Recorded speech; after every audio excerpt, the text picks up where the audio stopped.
Good morning, students. In the previous video, I explained about acids. Today, we'll see an activity and know how to dilute a concentrated acid. What you have to do is you have to take a sample of acid in a beaker, that is H2SO4. What is H2SO4? H2SO4 is sulfuric acid. Okay? H2SO4 sulfuric acid. You have to take sulfuric acid in a beaker and then you have to pour the acid along the wall of a glass rod. This is a glass rod and slowly drop by drop you have to pour the acid. And when you pour the acid, we have to take care, we have to be very careful. Why? Because when we dilute the concentrated acid, a large amount of heat is produced, and this is an exothermic reaction. A reaction in which heat is produced is called as exothermic reaction. So in an exothermic reaction, heat is evolved, that too in a large quantity. So that is why you have to add it drop by drop into the water. And when you add drop by drop into the water, you have to keep stirring it also. And after putting this, what will happen? Since we are mixing it in water, our dilute sulfuric acid will be ready. So this is how we make any acid is diluted. That is by adding the concentrated acid, by mixing the concentrated acid with water. But you have to do it very carefully. That can't be done at home. Usually it is done in the laboratories, and it is done in the laboratories by taking a lot of care. Now we move on to acid rain. You all must have heard about acid rain. What is acid rain? Acid rain when large amount of pollutants are accumulated in the atmosphere. And what are these pollutants? Like sulfur dioxide, carbon dioxide, nitrogen dioxide.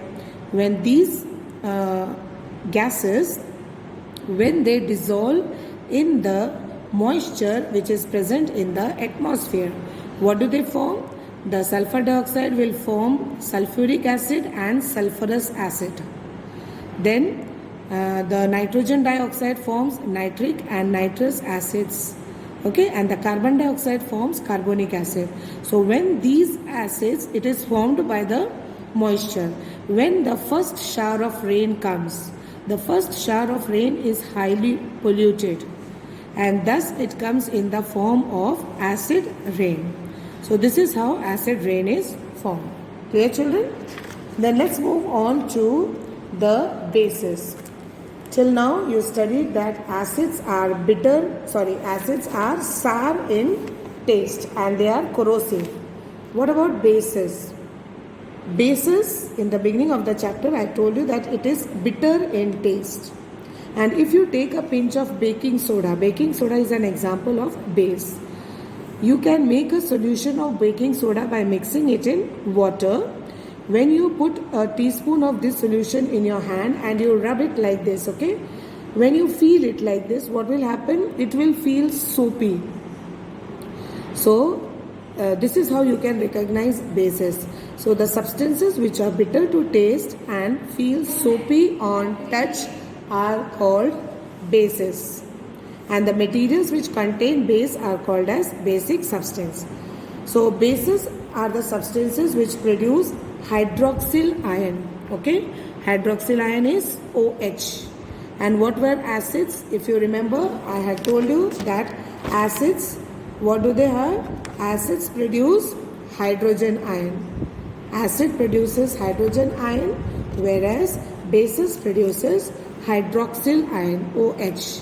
Like sodium hydroxide, NaOH is sodium hydroxide. It breaks into sodium ion and hydroxyl ion.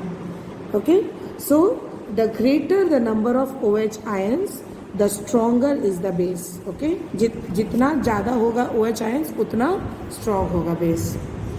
Bases which are soluble in water are called as alkalis. like sodium hydroxide, potassium hydroxide. These are soluble in water. Okay, so the bases which are soluble in water are called as alkalis, and there are many bases which do not dissolve in water, like aluminum hydroxide, magnesium hydroxide. So they do not dissolve in water. So the bases which dissolve in water are called as alkalis. So that means we can say that all alkalis are bases. जितने भी alkalis हैं वो bases हैं, but all bases are not alkalis. Why? All bases are not alkalis because just now I told you there are some bases which can dissolve in water. Only they are alkalis. But there are some bases which do not dissolve in water. So they are not alkalis. So all alkalis are bases, but all bases are not alkalis. Clear, children? So here some examples of bases and alkalis are given. Like zinc hydroxide is a base, magnesium hydroxide, copper hydroxide, aluminum hydroxide. See children, you can see here everywhere there is hydroxyl ion, OH. Okay, so they all are bases. And here there are some alkalis, sodium hydroxide, potassium hydroxide, ammonium hydroxide, calcium hydroxide. All these are alkalis. That means these can be dissolved in water. So that is why they are called as alkalis. Some of the alkalis, they are very, very corrosive in nature, like lime water. Which lime water? Not the lime water that you drink at home. Nimbu pani nahi. The lime water which we use to whitewash the walls. That lime water, you should never mix that lime in water with your bare hand. Why? Because it is a strong alkali. It can harm your skin. So lime water is an example of alkali. Clear, children? So for today we will wind up. The rest will continue in the next video. Thank you.